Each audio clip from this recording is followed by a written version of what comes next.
So a deferred annuity is an annuity where payments begin after a certain period of time called the deferral period. So ito ay pangatlong klase na na-discuss natin about annuity. So in our previous discussion, we discussed already the simple and the general annuity or the ordinary annuity where you know already how to compute the present, future, and the regular payment of simple and general annuity. So this time, we will discuss the last type of annuity. So the deferred annuity.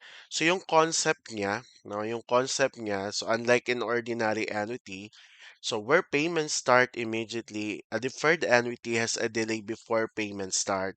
So yung concept ng deferred annuity, so para siyang ah, retirement plan, no? Merong taon na ikaw yung magbabayad, maghuhulog ka ng contribution, and then pag natapos yung taon na yon at natapos mo siyang hulugan or magsisave ka ng money, so from that year, so merong specific years, let's say 10 or 15 years or 20 years, depende doon sa years na kukunin mo. And then after that, yung financial institution or yung bangko kung saan ka nag-save ng pera, sila naman ang magbabalik sa'yo ngayon. So, kagaya na lang for example, no, sa pension, no, yung retirement plan mo. So, nagtatrabaho ka sa private company. So, meron kang SSS. So, every sahod, kinakaltasan ka sa SSS mo.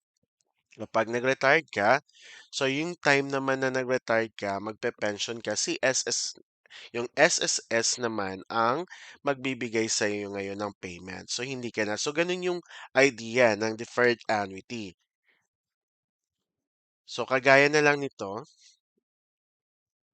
So, hindi siya kagaya ng general annuity, no, na right after ay magbabayad ka kaagad. Sa deferred annuity, medyo may delay konti. So, the period of deferral is the time between the purchase of an annuity and the start of the payments for the deferred annuity. So, for example, magsisimula, no? Ikaw babayaran ng year 12. So, itong year 1 to year 11, yan ang tinatawag natin na period of deferral. So, for example, itong year 1 to year 11, ikaw yung nagbibigay ng contribution dyan. So, ikaw yung magbibigay ng savings dyan. Pagdating ng year 12, so yung bangko o yung other financial institution, ang sila naman yung magbibigay sa'yo. So, dito pa lang, ikaw dito magsisimula or magi-start na ikaw ay babayaran o ikaw naman yung kikita. So, saan ba applicable itong deferred annuity? So, sa retirement plans, una na nabanggit ko kanina, pension funds, scholarship grants starting in the future, so insurance payout. So, yung scholarship grants, so may mga insurance tayo, insurance company na nag-o-offer ng mga educational plans. So, for example, pagkapanganak pa lang, kinukuhaan na agad ng parents ng educational plan. So, pagkadating ng, for example, 6 years old, so mag-grade 1 siya, so meron na siyang matatanggap na payout. So, doon magsisimula siyang babayaran. So, in terms of parang pang-tuition, di ba? So, pwede nyo yan aralin, no? So, further yung pag-araling educational plan. Next is the insurance payout. And of course, the long-term investment planning. So may dalawang klase ng deferred annuity. So by how the premium is paid. First is the single premium deferred annuity or the SPDA. So ano ibig sabihin nito? So it is a retirement investment where you make one large lump sum payment at the beginning of the contract. So after the initial payment, you do not make any additional contribution. So ibig sabihin, kumbaga isang bagsakan lang ang pagbabayad mo. So dun sa beginning of the contract, dun ka lang magbabayad. So hindi yung kagaya sa iba na pautay-utay or every month, every quarter. So dito, pag sinabi nating single premium deferred annuity, so isang beses ka lang magbabayad. So the money you invest will start earning interest immediately. So once na nagbayad ka, automatic yung pera na yon ay mag-earn na ng interest. Kikita na. So your money grows through compound interest. So medyo malaki kasi compounded, no? Yung interest. Your money, of course, accumulates during the deferred accumulation period. And it pays you income later, so babayaran ka after or during the payout phase. So because the entire amount is invested upfront, so the full principal benefits from compounding for the entire accumulation period. So ito yung mga situation o halimbawa, example scenarios kung saan natin pwede makita or ginamit, in-apply nila yung single premium deferred annuity. So, halimbawa, yung Mana, okay? Maria, age 50, receives 1,500,000 pesos from an inheritance. Instead of spending it, she purchases and single premium deferred annuity. So the money grows at 5% annually. She plans to start receiving income at age of 65. For 15 years, the entire 1,500,000 compounds. At retirement, the accumulated value is converted into regular income payment. So, kumbaga, pag nasa payout stage ka na, yung ikaw na yung binabayaran, so, wala ka ng trabaho, pero para kang sumisweldo pa rin. Kasi, binibigyan ka, no? Nakakuha ka nitong income payment na kung saan tinatawag natin regular income payment.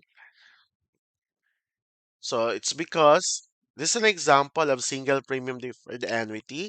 So she invested everything at once. So her full amount benefited from long-term compounding. So another example, the retirement bonus. So Carlos retires early at age 55 and receives a 2 million retirement package.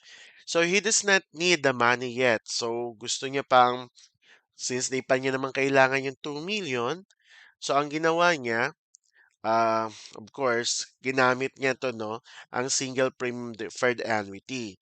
So until age 65. So from 55 to 65 'no, siya itong 2 million, ang period of deferral niya is from 55 to 65, so 10 years. So he does not add more money, so the entire 2 million grows and taxed for 10 years before paying him annual retirement income. So ang tatandaan lang natin, kapag single premium deferred annuity, isang beses ka lang magbabayad. So isang beses mo lang ibibigay yung payment mo. The second one is a flexible premium deferred annuity. So anong ibig sabihin nito? So, a flexible premium deferred annuity allows you to make multiple contribution over time. So, instead of just one lump sum. So, hindi ka guys sa single premium na isang bagsakan lang. Dito, it allows you to make multiple contribution. So, marami, no? Maraming beses kang magbibigay ng payment. So, nakadepende rin. Since flexible ito, so for example, sa loob ng 10 taon, no, yung period of deferral na kinuha mo, um, sa unang taon puwede ka maghulog ng mababa, mababa lang muna. So, nakadepende kasi ito sa magiging hulog mo, sa contribution mo. So, sa pangalawang taon, since medyo kinapos o nagkaroon ng emergency, hindi ka nakapaghulog, so puwede mo siyang bawiin sa pangatlong taon. Puwede mong doblehin, okay, yung regular na binabayad mo. So, kagaya din sa SSS, sa SSS, meron dong pagpipilian, choices ng contribution. So, pwede ka mamimili doon na kapag medyo nakaluwag-luwag ka na, medyo taasan mo yung contribution mo para pagdating ng retirement, kapag nag-retired ka, medyo malaki rin, no, yung pension mo. So, ganun po ang flexible premium deferred annuity. So, parang meron kang freedom, okay? So, kung puwede mong lakihan yung contribution mo, yung ipon mo or yung savings mo. Puwede mo 'tong, hati-hatiin. So, hindi kagaya sa single premium deferred annuity na isang bagsakan lang. So, ano yung maganda dito sa flexible? So, you may contribute at any time. So, contribution can vary in amount So walang fixed amount talaga dito, no? Hindi kagaya sa for example na every month dapat ang hulog mo ay 5,000. So nakadepende sa iyo. So you can add money regularly by monthly, quarterly or annually. So the fund grows gradually as more money is added. So unlike SPDA, the principal build up over time. So early contribution compound longer than later ones. So, ito yung mga examples. Mga situation to na kung saan flexible premium deferred annuity yung kinuha nila.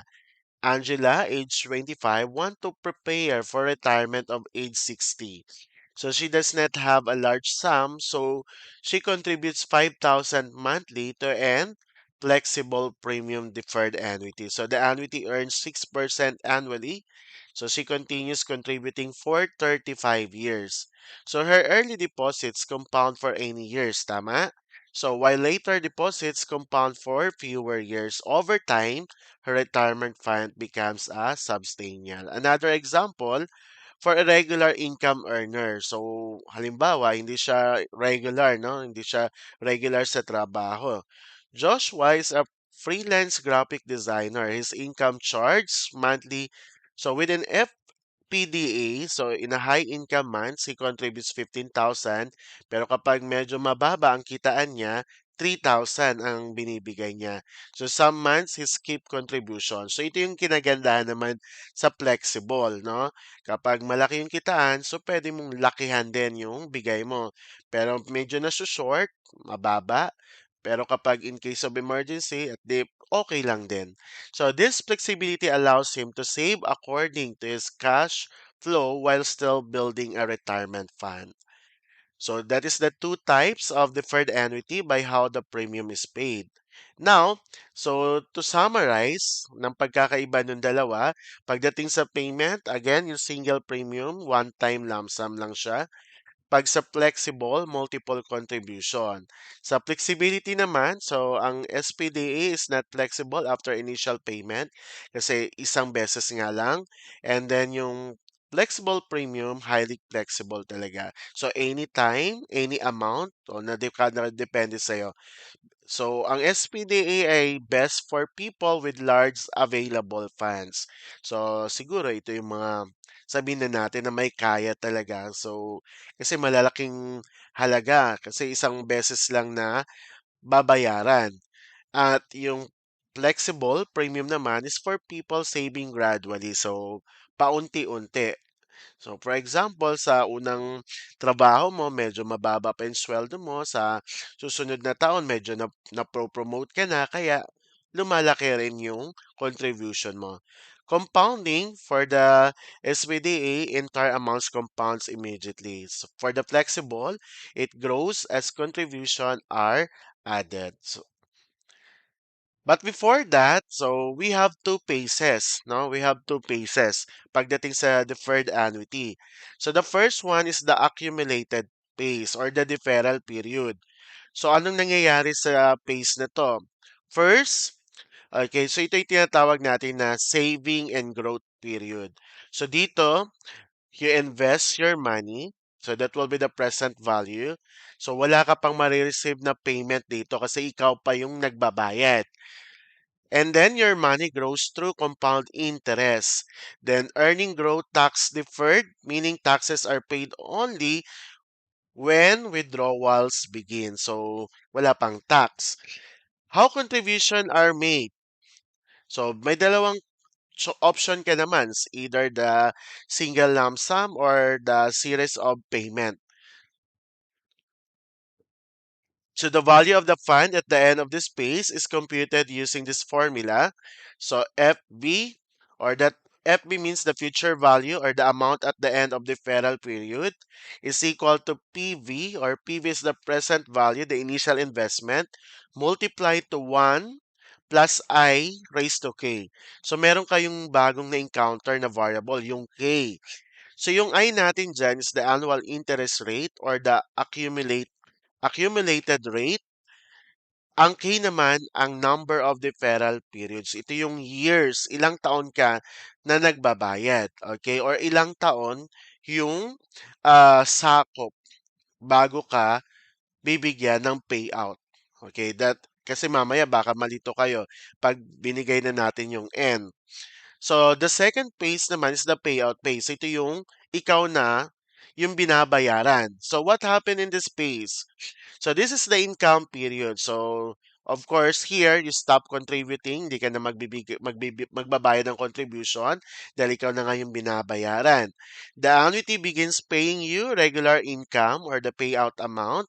So, your payment may last for a fixed number of years. So, depende, no? Pwedeng fix yung number of years. So, halimbawa, babayaran ka lang ng 20 years, 15 years. After that, tapos na. Pero meron din namang option na for lifetime. So, nakadepende, no? Hanggat nabubuhay ka, may nare-receive kang payment. So, here, during this phase, withdrawals are generally subject to ordinary income tax. So, dun kasi sa stage 1 or sa phase 1, wala pa, no? So, the accumulated future value, ito, yung sagot nyo dito, from the first phase in the present value for this annuity is the first phase. So, again, itong PV annuity natin dito, that will be the future value dito. Kung ano sagot natin dito sa phase number 1, yan yung isa-substitute nyo dito. So again, yung PMT, that is the payout amount. PV annuity is the present value, accumulated value of an age, or FV of the accumulated base. So ito yon, the future value of the accumulated base. And then yung I, so kung mapapansin niyo class, meron tayong dalawang I. Yung isa is the payout rate. So mapapansin niyo naman yan mamaya sa problem. Yung isa, accumulated rate. So may dalawa tayong I. Kapag nasa stage 2 na tayo or sa phase 2 na tayo or the payout phase, so ang I na gagamitin nyo dito is yung payout rate. And then yung N is the number of payments. So halos kapareho no, yung K saka N. So anong pinagkaiba ni K saka ni N? Yung N, ito yung number of years na babayaran ka. Yung K, ito yung number of years na ikaw yung nagko-contribute. Okay? So, sana malinaw yon. And then yung I dito, yan yung accumulated rate. Dito naman, rate for payout. So, para maintindihan, I'll give you an example. So, by the way, class, we will use the SMART method para may guide lang kayo how to solve this. So, for problem number 1, Maria, a 35-year-old OFW, decides to invest her 1,500,000 savings into a retirement fund. She plans to start receiving annual payments when she retires at age 60. The fund earns 6% interest compounded annually during the accumulation phase. Upon reaching age 60, the funds are moved to a payout account with a 4.5% interest rate, providing a fixed annual income until she is 80. So, ano yung smart method na sinasabi ko? So, step 1, specify the required quantity. So, alamin natin what the problem is asking for. So, tinatanong dito kung magkano yung annual payout no, ni Maria pagkatapos niya mabayaran at age of 60. 'Di ba? So, tinatanong yung annual payout. Step 2, so you are going to mention the given values or you simply list all the given data. So, i-list down nyo lang all the given data. So, yung 1,500,000 natin, that will be the present value. And then yung I, yung first I, nakalagay naman kasi dito, the funds earn 6% interest compounded annually during the accumulation phase. So yung accumulation phase, ito yung una, 6%, which is 0.06. And then yung K natin, since nag-start siya ng 35 years old, up to 60, so 60 minus 35, so yung K natin is 25 years. Ang N natin is 20 years. Bakit? Magsisimula siyang babayaran 60 and then mag-e-end ang 80. So 80 minus 60, that is 20 years. So yung I na isa for payout rate, that is 4.5% or 0.045. Step 3, apply the correct formula. You can choose the appropriate formula based on what is required. So may dalawang phase tayo. First is yung pag-compute ng future value during the accumulated phase. So ito yung formula na gagamitin natin. Okay, so dapat malinaw sa inyo yan. And then the value of I. So FB is equal to PV times 1 plus I raised to K. And sa phase number 2, we will use this formula. The PV NVT multiplied by I over 1 minus the quantity of 1 plus I raised to negative N. So, yan ang gagamitin natin na formula. So, meron tayong dalawang formula na gagamitin. Step 4, run the computation or you will substitute the given values into the formula and solve step by step. First, okay, so substitute lang natin. So yung PV natin or the present value is 1,500,000. 1 plus yung I natin dito, ang gagamitin natin dito ay yung accumulation rate. So yung 0.06. And then yung K natin dito is 25.